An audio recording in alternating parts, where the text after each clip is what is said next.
Ngayon naman guys ay share ko sa inyo kung saan, kailan at paano gamitin ang isang multi-tool. Yung nakikita nyo sa videos ay mga sample lang yan ng blade nya. Bali sa pagpalit ng multi-tool, kailangan mong iangat yung lever yung hinawakan ko para matanggal.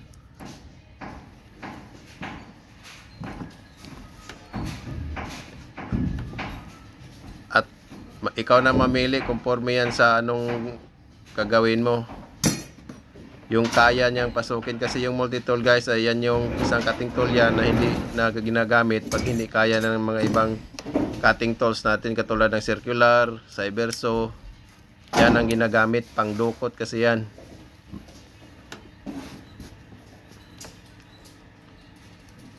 Pag nakapili ka na, ipasok mo lang yan. Ano lang yan?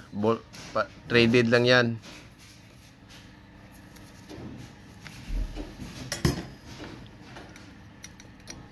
Tapos lock mo.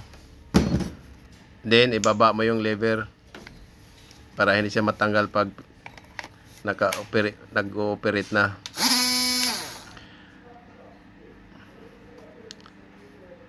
Yan guys, yung multi-tool ay ginagamit yan sa masisikip na lugar, yung hindi kaya na ng ibang power tools natin katulad nyan. So ang ginakating ko dyan ay gypsum board. So ano lang siya, hindi siya matigas, malambot lang. So kaya ng ordinary na blade. May blade din tayo, mga pambakal, pangkahoy, iba-ibang klase ng blade yan guys.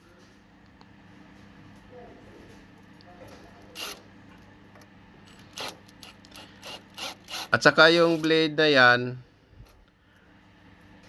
kahit anong posisyon, kasi nakaano lang yan parang may pre-cut sa ano niya, ipasok mo lang, pwedeng naka-slanting. Yan, nagpalit ako ng multi-tool blade kasi gagamitin ko naman siya ngayon pang butas. Wala kasi akong router, so ang ginawa ko, ginagamitan ko na lang ng multi-tool blade.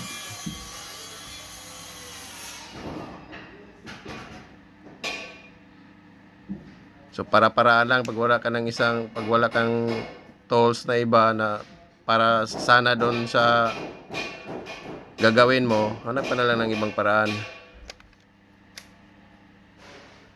Yan, ugaliin din natin na tanggalin ang battery pag nagpalit tayo ng blade.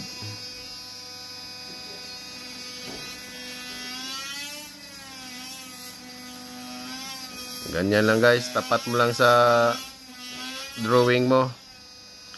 Kaysa gamit ka pa ng pait, matagal yon. Kaya pag mayroon kang ganyan naman, mas mabilis talaga. At saka accurate pa.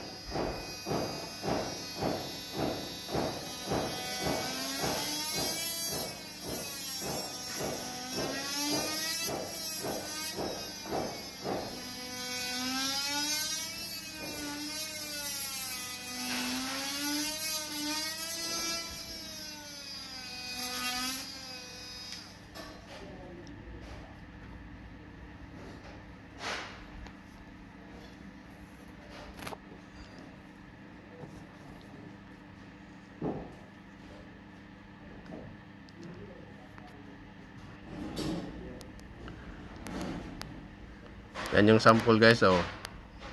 Ayos din. Pantay na pantay yung gilid, hindi katulad pag pinapait mo lang. Minsan tagilid. Thank you for watching guys. See you next time. Bye bye.